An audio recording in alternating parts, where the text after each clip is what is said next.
రాయబడింది. నోటి ఫలము చేత మనుషులు మేలు అనుభవించిన విశ్వాసఘాతుకుడికి బాధ్యత చేత నశిస్తారు. ఎందుకు అనగా దుష్ట మార్గములు విడిచిపెట్టరు కాబట్టి, పాపాన్ని విడిచిపెట్టరు కాబట్టి, తల్లిదండ్రికి లోబడరు కాబట్టి పరలోక తండ్రి కూడా లోబడరు. సామెతలు రాసిందే సొలొమోను. అలా మనం చూస్తే 14వ అధ్యాయం 10వ వచనంలో జ్ఞానవంతురాలు తన ఇల్లును కట్టును, మూఢురాలు తన చేతిలో తన ఇల్లును ఓడబెట్టును. హల్లెలూయా, హల్లెలూయా. జ్ఞానవంతురాలు అనగా ఉన్నదానిలో సరిపెట్టుకున్నవారు, ఏ స్థితిలో ఉన్నా ఆ స్థితిని తనకు అనుకూలంగా మలుచుకున్నవాడు. ఆలోచించరా, వాక్యం సెలవిస్తుంది ప్రియులారా.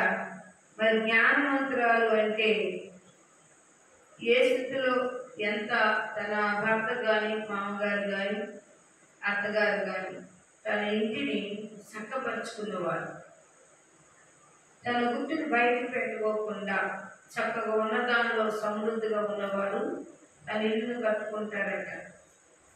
మూఢురాలు అని రాయబడింది.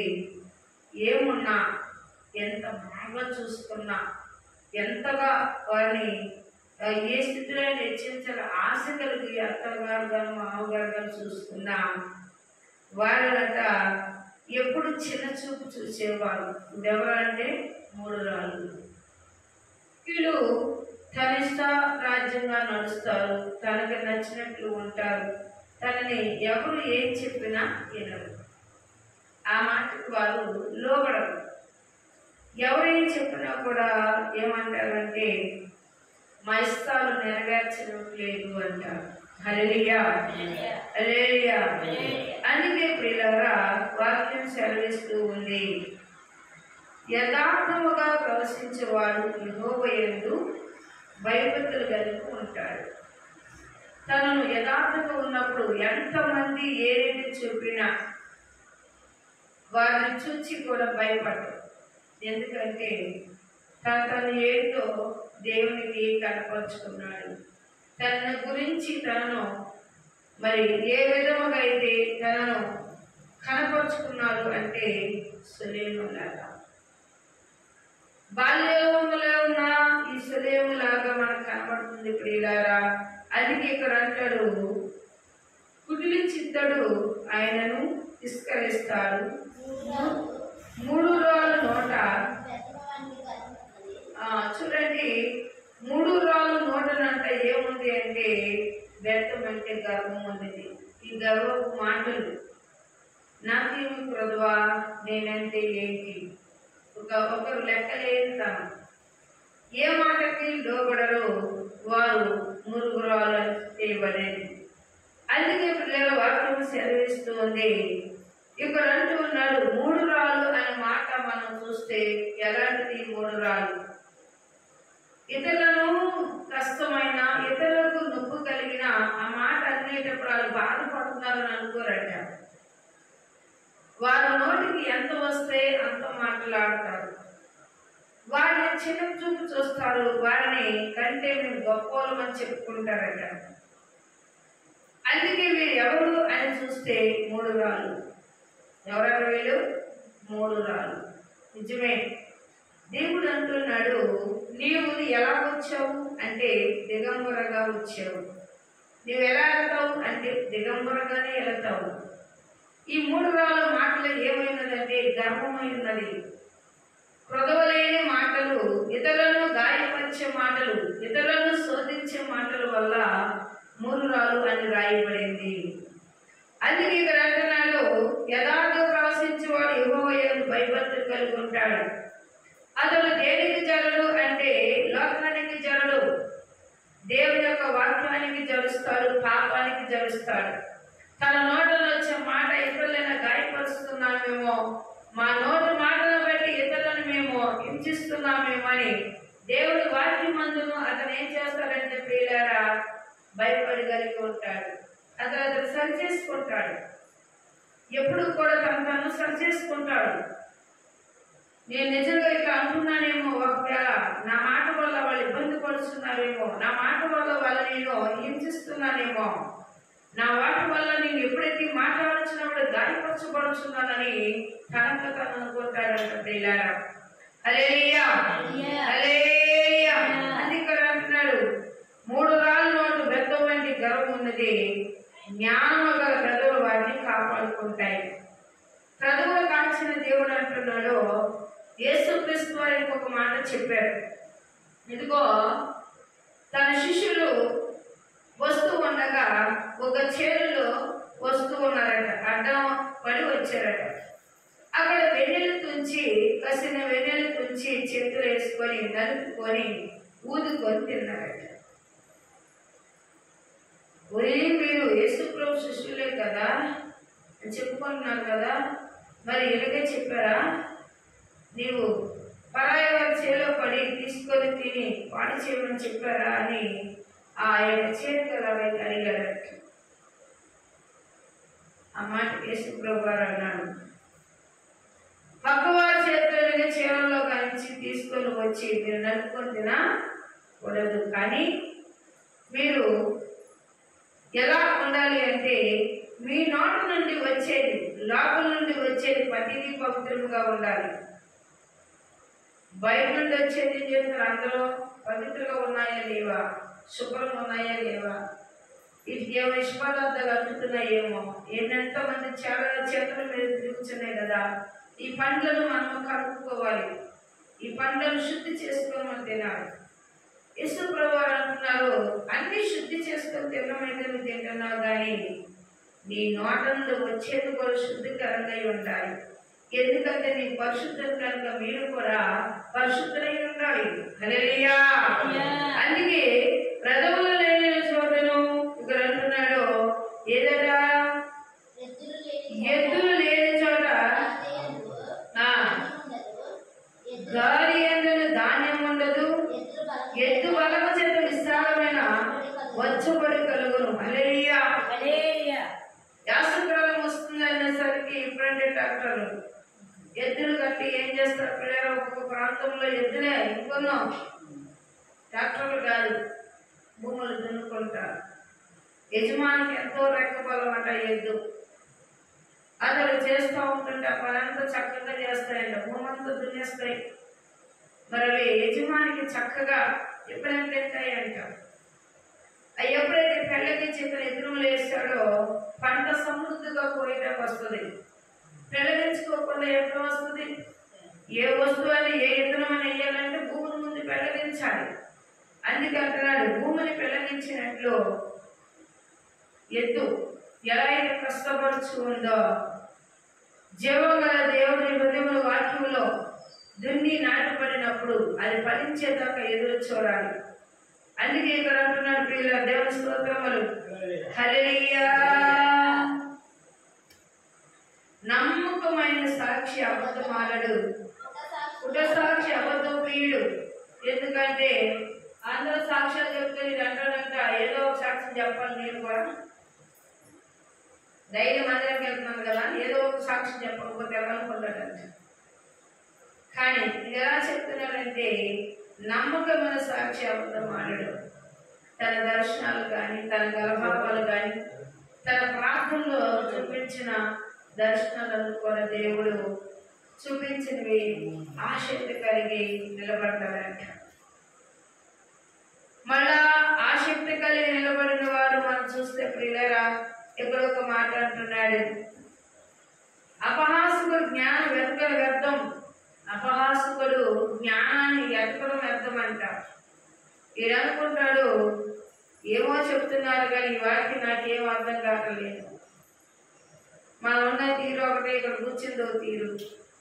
మనం వెళ్ళాం కానీ ఏంటో మనకి ఏమి అర్థం కావట్లేదు అంటాం. కానీ ఏది వదలదు కాబట్టి, ఏది ఎడవాలో తెలియదు కాబట్టి, ఏది సరిచరిత్రలు తెలియదు కాబట్టి. అందుకే ఇక్కడ అంటున్నాడు, నమ్మకమైన సాక్షి అబద్ధమాడడు, కుటిల సాక్షి అబద్ధపు పెయ్యుడు, అపహాసుడు జ్ఞానం వెతుకుట వ్యర్థం. జ్ఞానం అనగా అడుగుడి ఇయ్యబడినన్నాడు, నెదుకుడి దొరుకునన్నాడు, తట్టుడి తీయబడి వాక్యం సెలవిస్తుంది. ప్రియులారా, అడిగి వారికి ధారాళముగా దేవుడు ఇచ్చివాడై ఉన్నాడు. దేవుని స్తోత్రములు. హల్లెలూయా, హల్లెలూయా. అట్లా మనం చూస్తే ప్రియులారా, వాక్యం సెలవిస్తూ ఉంది, అడిగే వారికంట ఉచితంగా దేవుడు ఎప్పుడు ఇచ్చివాడై ఉన్నాడంట. దేవుని స్తోత్రములు. హల్లెలూయా, హల్లెలూయా.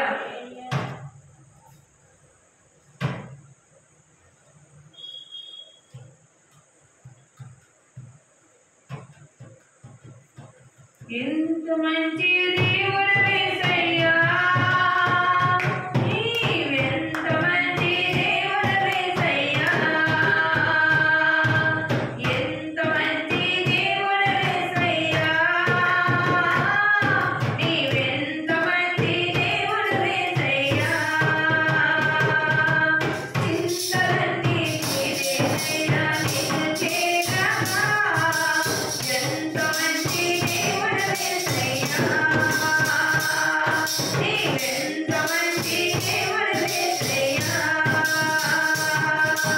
గొర్రెపినైన నేను దూరంగా పారిపోగా, గొర్రెపినైన నేను దూరంగా పారిపోగా, నీ ప్రేమలో నన్ను క్షమించి నన్ను హత్తుకున్న యేసయ్యా, నీ ప్రేమలో నన్ను క్షమించి నన్ను హత్తుకున్న యేసయ్యా, ఎంత మంచి దేవుడు యేసయ్యా, నీవెంత మంచి దేవుడు యేసయ్యా, చింతలన్నీ తీరేనయ్యా, నిన్ను చేరగా ఎంత మంచి దేవుడు యేసయ్యా, నాకున్న వారందరూ నన్ను వెతికిపోయెను, నాకున్న వారందరూ నన్ను వెతికిపోయెను, ఎన్నేదో ఇబ్బందులు పెట్టెను, నన్ను నీవు విడవలేదయ్యా, ఎన్నేదో ఇబ్బందులు పెట్టెను, నన్ను నీవు విడవలేదయ్యా, ఎంత మంచి దేవుడు యేసయ్యా, నీవెంత మంచి దేవుడు యేసయ్యా, చింతలన్నీ తీరేనయ్యా, నిన్ను చేరగా ఎంత మంచి దేవుడు యేసయ్యా, నీవు లేకుండా నేను ఈ లోకంలో బ్రతకలేనయ్యా, నీవు లేకుండా నేను ఈ లోకంలో బ్రతకలేనయ్యా, నాతో కూడా ఈ లోకాలని పరలోకం చేసేసయ్యా, నాతో కూడా ఈ లోకాలని పరలోకం చేసేసయ్యా, ఎంత మంచి దేవుడు యేసయ్యా, నీవెంత మంచి దేవుడు యేసయ్యా, చింతలన్నీ తీరేనయ్యా, నిన్ను చేరగా ఎంత మంచి దేవుడు యేసయ్యా, హల్లెలూయా, హల్లెలూయా. ఎంత గొప్ప దేవుడు అని చెప్పడానికి మరి సామెతల గ్రంథము రాసిందే సులభమైన కాబట్టి ఇలా అంటాడు, తెలివి గలవాడి జ్ఞానముగా సులభమట, తెలివి గలవాడికి జ్ఞానము చాలా సులువంట.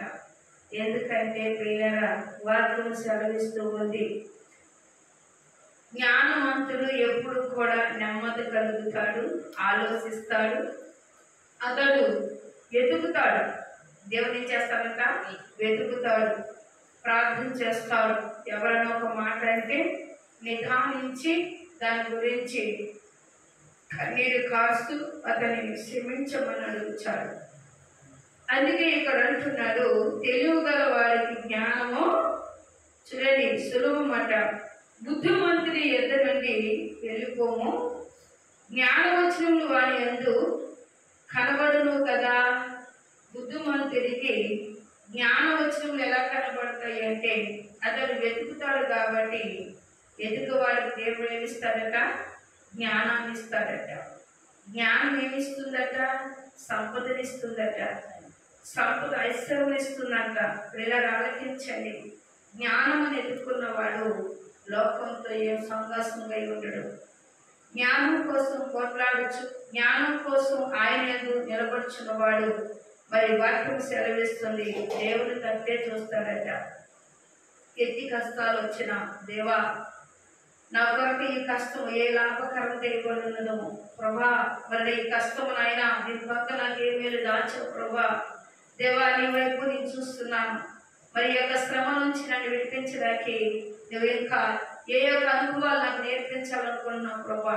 నాకు తెలియనివి ఏవో మరుగులు ఉన్నాయి ప్రభా. దాని అంటే నాయన నేను జ్ఞానవేకులవై కలిగి ఉన్నానేమో, లోకమంతా నాలో ఉందేమో, లోక పాపలు వదులుకొని ఉన్నానేమో, దాని అందు నేను ఇంకా నీ దగ్గరికి రాలేకపోతున్నానేమో అంటూ జ్ఞానవంతుడు ప్రార్థన చేస్తాడట. ప్రాథమికము కలిగి మనం చూస్తున్నట్లు పిల్లలు వాక్యము సెలవిస్తూ ఉంది. ఇక్కడ అంటాడు ఒక మాట, 14వ అధ్యాయము మనం చూసినట్లయితే 20వ వచనం చదివితే, భక్తిహీనులు నీతిమంతులు తలుపుల యొద్దను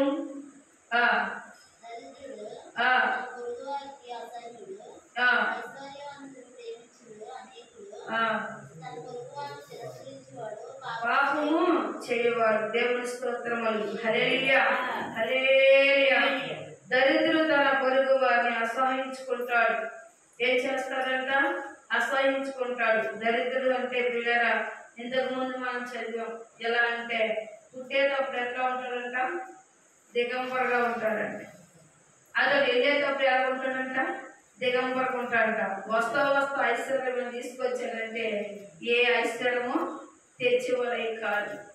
అందుకే ఇక్కడ వాక్యము సెలవిస్తుంది ప్రియులారా. ఇక్కడ ఒక మాట జ్ఞాపకం చేసుకోవచ్చు మనం.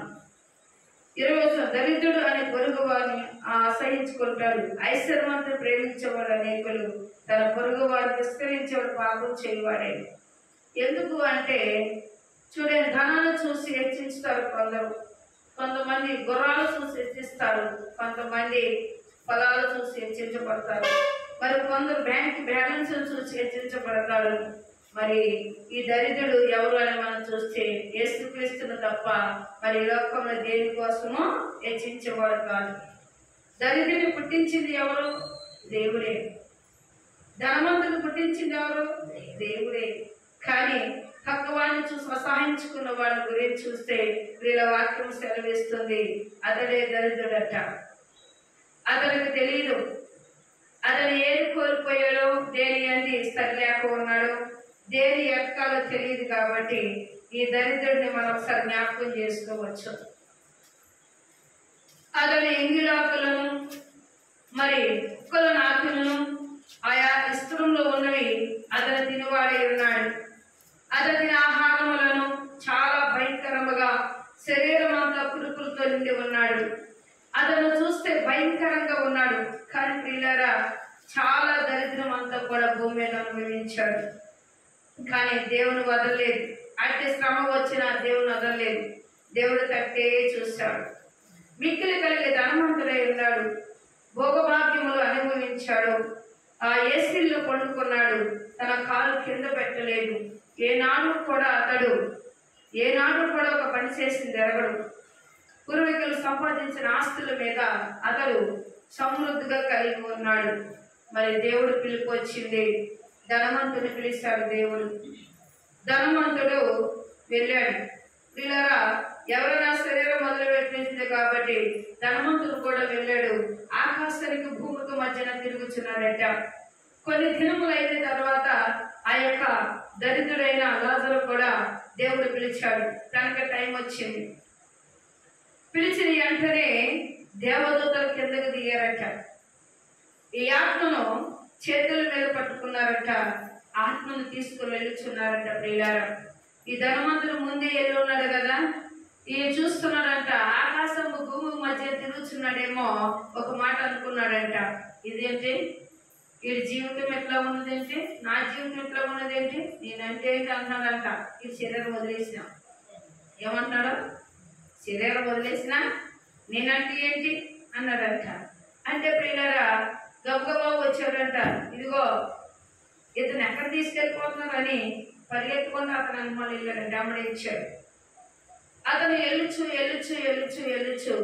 అతనికి శ్రేష్టమైన దాని దగ్గరికి 7 శివద్వారములు తెరవబడి ఉన్నాయట. ఆ ఆత్మ ఎత్తి పట్టుకెళ్ళి లోపల పెట్టాడు. ఇతను కూడా గుమ్మద్వారం దగ్గర నిలబడ్డాడట. నిలబడి నన్ను ఎందుకు రానట్లేదు అన్నాడంట.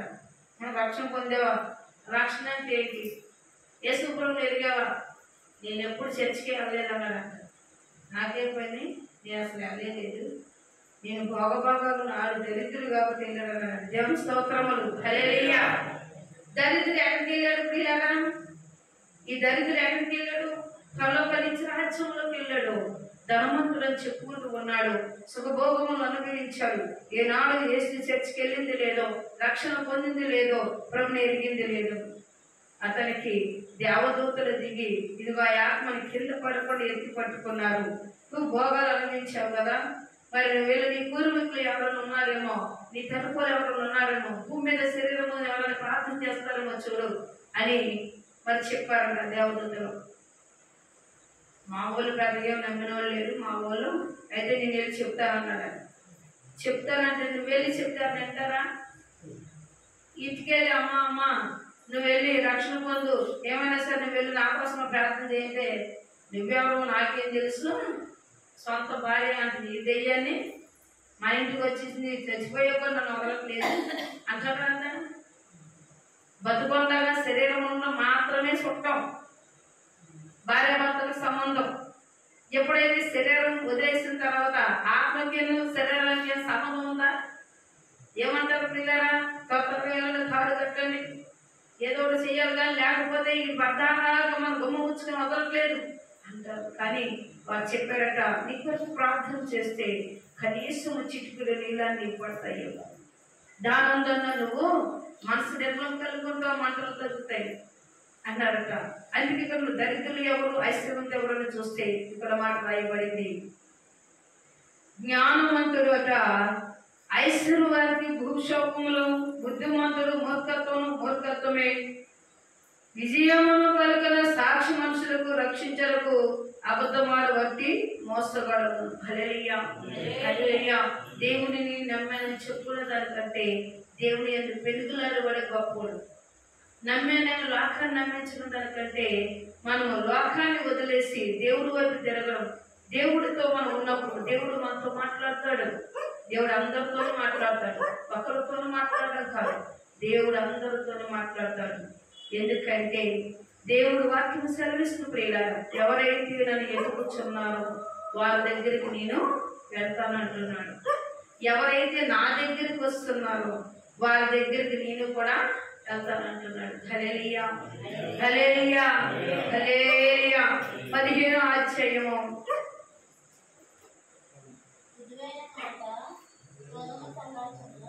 మృదువైన మాట క్రోధము సల్లార్చును, నొప్పించు మాట కోపము రేపను. జ్ఞానం గల నాలిక మనోహరమైన జ్ఞానాశములు పలుకును. హల్లెలూయా, హల్లెలూయా.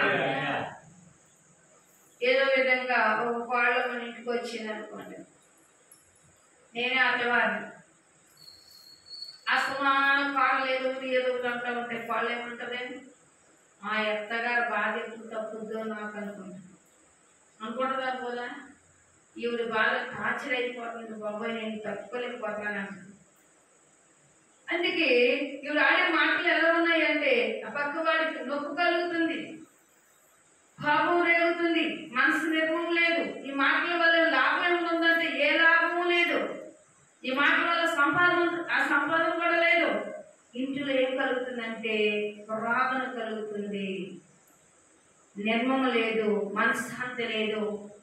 ఇంకా నిమిషానికి అక్కడ ఏం కలుగుతుందంటే ఇంటిలో గొడవలు, ఇతరులు చెప్పుకోవడానికంటే ఏలింట్లో ఏల మాట ఎలకే పడుతూ ఉంటుంది.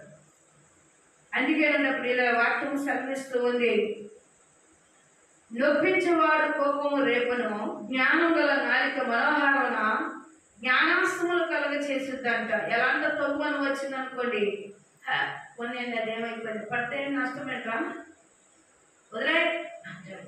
జ్ఞానం గల నాలుగు అంటదంట, వదిలే అంటదంట.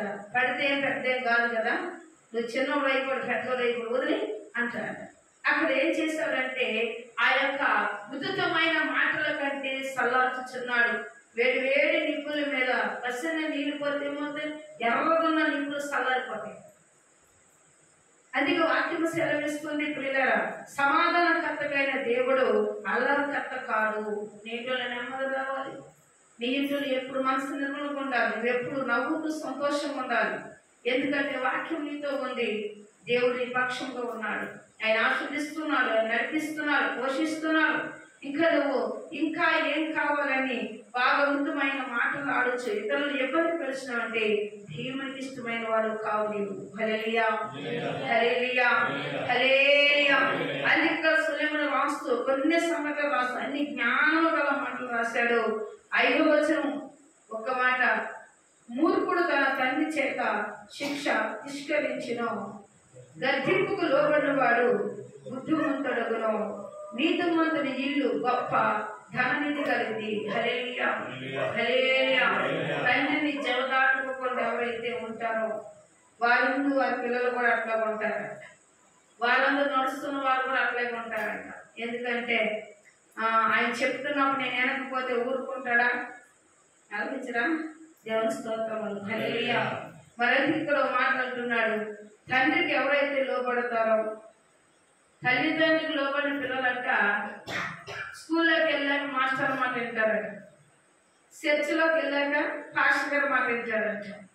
వారు లోగట్లో ఎన్ని చక్కగా తన్నిధులు ఉంటాయి, ఎందుకంటే వారు వింటున్నారు కదా. మాస్టర్ గారు అంటయ్యా, పిల్లల్ని ఎలా కన్నావు, చాలా బుద్ధిమంతులు కన్నావయ్యా. తనకు ఇష్టమైంది తన చదువులో కానీ, జ్ఞానంలోని, తెలుగులో కానీ, వినయంగా మాట్లాడడంలో కానీ, వారిని ఎమ్మడించడంలో కానీ, ఎక్కడైనా మాస్టర్ ఎక్కడైనా తల్లిదండ్రుకోండి, మా మాస్టర్ వచ్చారని ఆరాటం పడే ఒక పిల్లలు, చాలా బుద్ధిమంతులైన పిల్లలు వెళ్ళి వారికి ఏదో అవసరమో చూస్తూ ఉంటారు. అదే పాస్టర్ గారు వెళ్ళారు అనుకోండి, మధ్యలో ఎక్కడ తగిలినా వందలండి అయ్యారు, వందలు అమ్మగారు అంటారు, ఒక్కొక్కరు అంటారు. గుళ్ళోకి వచ్చి కూడా వందలు చెప్పడం. హల్లెలూయా, హల్లెలూయా. ఎందుకంటే ఇప్పుడు అంత అవసరమా చెప్పొచ్చు అంటారు. అంటే పిల్లల వాళ్ళు అక్కడ చెప్పరు, ఇక్కడ చెప్పరు, ఇంటికాడ కూడా లేదు. ఆ స్వభావ బుద్ధి ఎక్కడ లేదు, ఇంటికాడ లేదు. కాబట్టి గుళ్ళో కూడా ఉండదు, పాస్టర్ గారు చూస్తూ ఉంటారు. ఈ బాబు ఎప్పుడైనా చెప్పకపోతారా, నాయన్ని ఎలా మార్చాలనుకుంటాడు. ప్రభా ఈ హృదయం కఠినమైనది, ఈ పాశం తీసే ప్రభా నువ్వే చేయగలవు, తనకి మెత్తటి మాంసపు గుండెని దయచేయను ఆయన, ఆ బిడ్డ మారుడకు సహాయం దయచేయి. ప్రాథమికను బట్టి ఆకాశంలో సూర్యుడు ప్రకాశించినప్పుడు పువ్వుల మీద పడుతున్న రకాలు ఎలా అయితే కలర్ మార్చి ఉందో, పరిశుద్ధులు ప్రార్థన చేయగా కఠినమైన హృదయాలు కూడా ఏమవుతాయంట, మారిపోతాయి. మందిరంలో కూర్చున్నప్పుడు, మందిరంలో కూర్చొని నీకైతే ఏమీ తెలియదు, చెప్పిన మాట మాత్రం వింటున్నావు, కానీ పరిశుద్ధాత్మ దేవుడు అంట ప్రతి హృదయంలో తట్టి చూస్తూ ఉంటాడంట, ఎప్పటికప్పుడే సరి చేయడానికి. అందుకే వాక్యం సెలవిస్తున్నప్పుడు ఇలా ఇక్కడ జ్ఞానం గల నాలుగు మనోహరమైన జ్ఞానం ఆశించి పలుకను, బుద్ధిమంతు నోరు మూర్ఖత్వమును కుమ్మరించను, యెహోవా కన్నులు ప్రతి స్థలం మీద నుండును. అక్కడున్నాడు ఇక్కడున్నాడని లేదు, నువ్వు ఎక్కడ ప్రార్థన చేసినా ఆయన వింటాడు. ప్రార్థన ముఖ్యం. దావీదు అడవిలో చేశాడు, నోహా ఇంట్లో చేశాడు. మరి ప్రార్థన ఆలకించిన దేవుడు ఏం చేశాడంటే పిల్లరా, ఆలకించిన ప్రార్థన ప్రతిదీ జవాబిచ్చాడు దేవుడు. మరి హెచ్చించాడు, ఆస్వాదించాడు. ఈ చిన్న వాక్యము దేవుడు దీవించను గాక. పరిశుద్ధుడు, మహోన్నతుడు, ఆశ్చర్యకాడు, స్తుతులు కరుడు, గొప్ప దేవా నా తండ్రి, జ్ఞానము గల మాటలు నా తండ్రి నాయన ఈరోజు బోధించిన ఈ భాగ ప్రతి హృదయమును తట్టి నా తండ్రి అవి ఫలించడానికి సహాయం దయచేయండి. నీ కృప అనుగ్రహించి బలపరచండి, నూతన ఆత్మలతో నింపండి. ఏది కృతమైనదో నువ్వు ఎదుగు అయా నీ బిడ్డలను నువ్వు ఎప్పుడు త్రోసివేసిన దేవుడు కాదు నాయన. సమస్తం నీకు సాధ్యమే, అసాధ్యం అంటే లేదు. కీళ్ళు తొలగించండి, వేళ్ళు జయింకరంగా జరిగించండి. అలాగే నా తండ్రి నాయన గర్భంతో ఉన్న స్త్రీలు జ్ఞాపకం చేసుకో తల్లి బిడ్డ క్షమసాయం దయచేయండి. గర్భం లేని స్త్రీలకు గర్భపాలు ఇవ్వండి. ఇన్ఫెక్షన్ ఉన్న వారికి నీరు ఇన్ఫెక్షన్ ముట్టి స్వస్థపరచండి. బ్లడ్ ఇన్ఫెక్షన్ ముట్టి స్వస్థపరచండి. కళ్ళు ఇన్ఫెక్షన్ తీసివేయండి. వినుకుడు లేని వాడికి నా తండ్రి చివరి రంధ్రములు ముట్టండి. అయా ముక్కు రంధ్రములు ముట్టండి. ముక్కులో కాయలను ముట్టి స్వస్థపరచండి. కంటను ముట్టండి. కంఠంలో కాయలు ముట్టి స్వస్థపరచండి. ఊపు తిత్తులు ముట్టండి. హసర తిత్తులు ముట్టండి. ప్రభా నువ్వు డాక్టర్ పరమ వైద్యుడు. ప్రభా నీకు వందనాలు స్తోత్రాలు నాయన. అలాగే నా తండ్రి నాయన నీ సాధ్యమే అసాధ్యం అంతలేదు. అలాగే కిడ్నీలో రాళ్ళు తీసివేయండి. కిడ్నీ ఇన్ఫెక్షన్ ముట్టి స్వస్థపరచండి. ప్రభా నీ స్తోత్రములు. మంచాల మీద అనేక మంది మూలు కూర్చున్నారు ప్రభా. ఏ మార్గం తెలియకున్నారేమో వారిని కూడా మీ అయ్యా ఇంకో లేవులో చూపిస్తున్నాం. ఎక్కడైతే మంచాల మీద ఉన్నా వారిని ముట్టి స్వస్థపరచండి. అయ్యా ఈ వాక్యం ఎంత దూరంగా ఉన్నది, ఎంత లోతైనదో ప్రభా. ఎవరైతే నా తండ్రి దీన స్థితిలో ఉన్నారు వారిని ముట్టి స్వస్థపరచని అడుగుచున్నాను. నామం ఎరగని వారు అనేక మంది నశించుకొని ఇష్టం లేదు ప్రభా. మా కొరకు ఆకాశం దూకి దిగి వచ్చిన దేవుడు నీకు వందనాలు స్తోత్రాలు. ఎవరయ్యా నీలాగా ప్రాణం పెడతారు? యేసయ్యా నీకు వందనాలు స్తోత్రాలు నాయన. అలాగే కూడి వచ్చిన బిడ్డలు జ్ఞాపకం చేసుకొని ఇచ్చిన పసులు జ్ఞాపకం చేసుకొని వాటిని ముట్టి స్వస్థపరచండి. అటు అనారోగ్యాలు తీసివేయండి. అయా పురుగు ముట్టిన అయా ఏదైనా బాగు చేసే దేవుడు నేను ముట్టి స్వస్థపరచండి ప్రభా. అట్లాగే గృహాలు అమ్ముడు కాని బిడ్డలకు అమ్ముడు సాయం దయచేయండి. ఫ్లాట్లు అమ్ముడు కాని బిడ్డలకు ఫ్లాట్లు అమ్ముడు సాయం దయచేయండి ప్రభా. నీకు వందనాలు స్తోత్రాలు నాయన. వేల వేలాది స్తుతులు నీకు నాయన.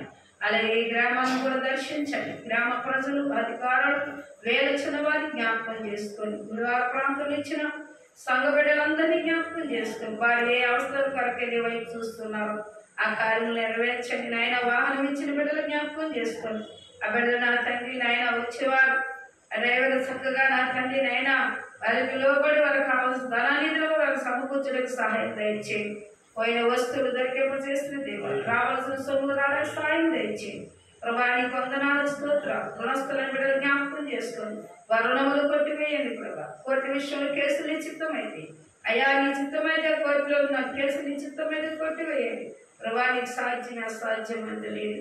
అలాగే నా తండ్రి నైనా భార్య భర్తలు విడిగా ఉంటే కలిసి ఉండకు దీవించండి అయ్యా. చదువుల బిడ్డకు ఉద్యోగాలు సహాయం దయచేయండి. జాబ్ చేసిన వారు సాధిస్తాలని జీతంతో హెచ్చించడానికి సహాయం దయచేయండి ప్రభా. నీకు వందనాలు స్తోత్రం. ఏ బిడ్డలు ఏ తలంపు కలిగి వచ్చారో ఆ కార్యం నెరవేర్చండి నైనా. అలాగే నాయన ఎట్టి వ్యాధిగ్రస్తులైన యేసు నామములో స్వస్థత కలుగును గాక. రక్తస్రావాలతో బాధపడుతున్న స్త్రీనైనా 12 సంవత్సరాలు వైద్యుల దగ్గర తిరిగి ఎన్ని మందులు వాడినా తగ్గలేదు ప్రభా. వెనక నుండి వచ్చి నీ చెంగుముట్టగా రక్తదారు ఆగిపోయి ప్రభా. నీకు వందనాలు స్తోత్రాలు నైనా. అలాగే నా తల్లి చేతబడి శక్తులు శిలింగ సంస్థలు అంధకార శక్తులు యేసు నామములో లయమైపోను గాక ప్రభా. నీకు సాధ్యమే అసాధ్యం అంత లేదు నైనా. ఇంకా రానైన బిడ్డలందరినీ నడిపించుకొని వచ్చిన వారిని దీవించండి. పరిశుద్ధులు ఇచ్చిన ఉన్న బిడ్డలు జ్ఞాపకం చేసుకోండి. చిన్న వాహనాలు జ్ఞాపకం చేయండి. ప్రయాణంలో మీరు తోడుగా ఉండండి ప్రభా. ఇదిగో నీ కృపతోడు ఉంచండి. మీరు బలపరచండి. నూతన ఆత్మలతో నింపండి నాయన. మమ్మలను మా బిడ్డలు మీ చేతులకు అప్పగిస్తూ మీరే ఆశ్రయించి దీవించమని నజరేయుడైన యేసు దినం తల్లికి వేడుకొంచున్నాము తండ్రి. ఆమేన్.